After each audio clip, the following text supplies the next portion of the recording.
August 2011, Tamil Short Term Junior Dictation. Get ready for dictation. 5 seconds. Start. தலைவர் அவர்களே, ஆளுநர் கூட்டு அவையில் ஆற்றிய உரைக்கு நன்றி தெரிவிக்கும் தீர்மானத்தை நான் முன்மொழிகிறேன். முதலில் மலிவு விலை கடைகள் திறந்திருப்பதாக ஆளுநர் உரையிலிருந்து தெரிகிறது.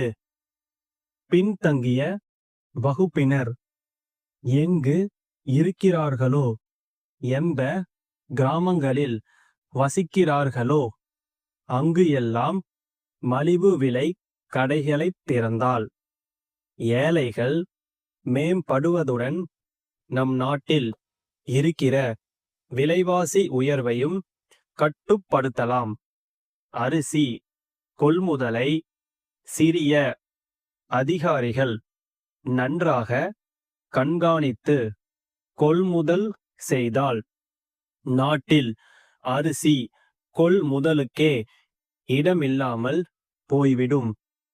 நான் அறிந்த வரையில் அவர்கள் உரிய காலத்தில் சரியான இடத்தில் நல்ல விதத்தில் கணக்குகளை வாங்குவதில்லை, அரசுக்கு தெரிவிப்பதும் இல்லை. அப்படி இல்லாமல் அவர்கள் கண்ணும் கருத்துமாக இந்த கொள்முதலை கவனித்தால் நாட்டில் இருக்கிற விளைச்சல் நமக்கு போதுமானது. நமக்கு இருக்கிற பற்றாக்குறையை பார்த்தால் மிக குறைவாகத்தான் இருக்கிறது. தொழிலாளர்கள் நல உரிமை குறித்து சொல்லப்பட்டிருக்கிறது. தொழிலாளர்களுக்கு கட்டாயமாக காப்புறுதி திட்டம் அமல் செய்யப்பட வேண்டும். முதலாளிகளும் அதிபர்களும் பங்கு கொண்டு அவர்களும் பாதிப்பங்கு அளிக்கக்கூடிய ஒரு திட்டமாக வகுத்தால் தொழிலாளர்களுடைய பொருளாதார நிலை வளர உதவியாக இருக்கும். தொழிலாளர்களுக்கு பெரும் முதலாளிகள் வீடு கட்டி கொடுக்க வேண்டும். அப்பொழுதுதான் அவர்களுடைய நிலை உயரும். எங்கள் பகுதிகளில் தொழிலாளர்கள் மிகவும் பின்தங்கி விட்டார்கள். அவர்களை கவனிப்பதற்கு பெரிய அதிபர்கள் முன் வருவதில்லை. சில பெரிய அதிபர்களைத் தவிர மற்றவர்கள் அவர்களுடைய நிலையை கவனிப்பதே இல்லை. காப்புறுதி திட்டம், வீடு கட்டும் திட்டம் ஆகியவற்றை அவர்களுக்கு அமல் செய்ய அதிகாரிகளுக்கு கட்டளையிட வேண்டும்.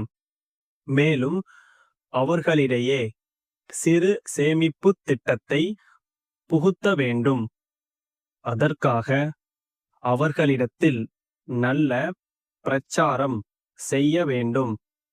அப்படி செய்தால் அவர்களுடைய பொருளாதார வசதி பெருக உதவியாக இருக்கும். தமிழ்நாட்டை பொறுத்தவரையில் 5 ஆண்டு திட்டங்கள் ஒழுங்கான முறையில் நிறைவேறி வருகின்றன.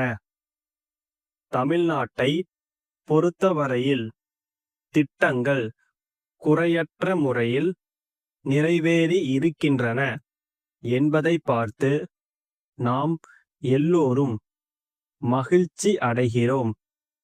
நாட்டில் வேகமான பொருளாதார வளர்ச்சி வேண்டும் என்றால் தொழில்துறையில் வேகமாக முன்னேற வேண்டும்.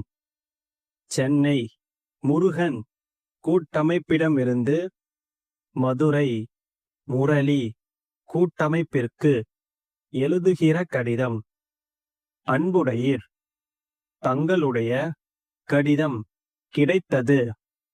தாங்கள் கோரியிருந்த சாமான்கள் தங்களுக்கு வந்து சேருவதில் காலதாமதம் நேர்ந்ததற்கு வருந்துகிறோம். அதே மாதிரி சில பொருள்கள் சேதமடைந்துள்ளன என்பது குறித்தும் எங்கள் வருத்தத்தை தெரிவித்துக் கொள்கிறோம். குறித்த காலத்தில் தாங்கள் கேட்ட சாமான்களை நாங்கள் அனுப்பியும் போக்குவரத்து காரணங்களினால் அவை உங்களுக்கு வந்து சேருவதில் காலதாமதம் ஏற்பட்டிருக்கிறது. சரக்குகள் சேதமடைந்ததற்கும் காரணம் போக்குவரத்துதான். இது எங்களால் தவிர்க்க முடியாதாகிவிட்டது. இருந்தபோதிலும் நாங்கள் இது குறித்து ரயில்வே நிர்வாகத்தினருடன் தொடர்பு கொண்டுள்ளோம். சேதமடைந்திருக்கிற சரக்குகளை உடனே எங்களுக்கு திருப்பி அனுப்பி வைத்தால் அவற்றுக்கு பதிலாக நாங்கள் புதிய சரக்குகளை அனுப்பி வைக்க தயாராக உள்ளோம். தங்கள் உண்மையுள்ள ஸ்டாப்.